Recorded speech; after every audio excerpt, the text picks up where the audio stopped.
জুম্মা মোবারক। আমার দাদুর মৃত্যুবার্ষিকীর জন্য মসজিদে মিলাদ দেওয়া হলো, তো সবাই আমার দাদুর জন্য দোয়া করবেন। তো সেই দিনটাই কিন্তু শুক্রবার পড়ে গেল। দেখছেন আমার দাদুর কপালটা কত ভালো। আমার দাদু কিন্তু শুক্রবারেই মারা গিয়েছিল। তো আমাদের বাসায় কিন্তু পোলট্রির মুরগি পালা হয়। তো পালতে পালতে 2 মাস পালা হয়ে গেছিলো। তো 2 মাসের মধ্যে মৃত্যুবার্ষিকী শুরু পালন করার দিন চলে আসলো। তো তার জন্য একটা 5 কেজির উপরে আর একটা 3.5 কেজি, 2টা মুরগি, মোটমাট 8 কেজি মুরগি দিয়ে আমরা পলুয়া দেবো, আর বাসায় কিছু খাওয়ার জন্য রেখে দেবো। তো পলুয়া দেওয়ার জন্য মুরগিটা সুন্দর করে ঝুড়ে কুটে নিয়ে আগুনে পুড়িয়ে যেগুলো ছিল ওগুলো পরিষ্কার করে নিয়ে পিস পিস করে ছোটো ছোটো করে পুড়িয়ে নিয়েছিলাম, নিয়ে এখন পিস পিস ছোটো ছোটো করে কুটে নিলাম।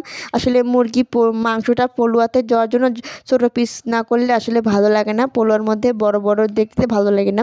তো পিস পিস করে কেটে নিচ্ছি। তো হ্যালো এভরিওয়ান, আসসালামু আলাইকুম। সবাই কেমন আছেন? আশা করি অনেক ভালো আছেন। আলহামদুলিল্লাহ, আপনাদের দোয়ায় ও ভালোবাসায় আমিও অনেক ভালো আছি। তো সব কিছু গোছগাছ করার পরে এখন চুলাটা ধরিয়ে সাসপেনটা দিয়ে দিলাম। সাসপেনটা দিয়ে ভালো করে তাতিয়ে নিচ্ছি। আর এখানে আমার চাচি মাংস কষাচ্ছে পোলাতে দেওয়ার জন্য। যত বেশি করে মাংস কষাবেন তত কিন্তু ভালো লাগবে। তো এখন তেলটা গরম হয়ে গেছে, এখন পেঁয়াজ কুচি আর সাথে কাঁচামরিচ কুচি দিয়ে নিলাম। আর এখানে চালটা ধুয়ে রেখেছিলাম, ভিজিয়ে রেখেছিলাম, এই চালটা সুন্দর করে পরিষ্কার করে ধুয়ে নিচ্ছি। আর এখানে তেলটা গরম হয়ে গেলে পেঁয়াজ রসুন আর পরিমাণ মতো পানি দিয়ে হলুদের গুঁড়া, ঝালের গুঁড়া, লবণ পরিমাণ মতো দিলাম। আর এখানে আদা জিরা বাটা সব রকম বাটা মশলা অ্যাড করে দিয়েছি। আসলে পোলাতে যত রকমের তেল মশলা দেবেন তত কিন্তু খেতে ভালো লাগবে।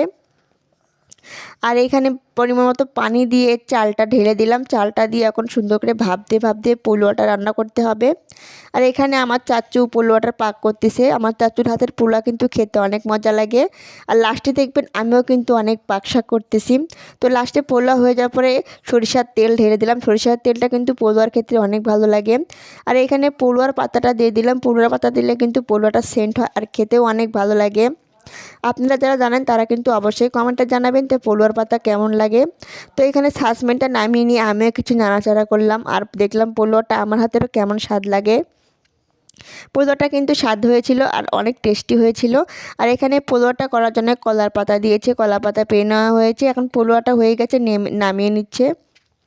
আর নামানো হয়ে গেলে প্লেট করে নিয়ে আস্তে আস্তে করে এখানে কলা পাতায় দিতে হবে। আর এখানে আমরা বাসায় মাংস রান্না করার জন্য সব রকম প্রস্তুতি নিচ্ছি। তো পোলাওটা হয়ে গেছে, কলার পাতা এখন আস্তে আস্তে মেরে দিতে হবে। মেলে দেওয়ার কারণ হচ্ছে জুড়িয়ে যাবে আর আমরা তাড়াতাড়ি প্যাকেটিং করতে পারবো। আর এখানে মাংসটা কষাচ্ছে। আর এখানে মশলা কষানো হয়ে গেলে সব রকম আদা বাটা জিরা বাটা দিচ্ছে। আর এখানে দেখেন কত সুন্দর মেলানো হয়ে গেছে। জুড়াই গেলে আমরা তাড়াতাড়ি প্যাকেটিং করে নেব।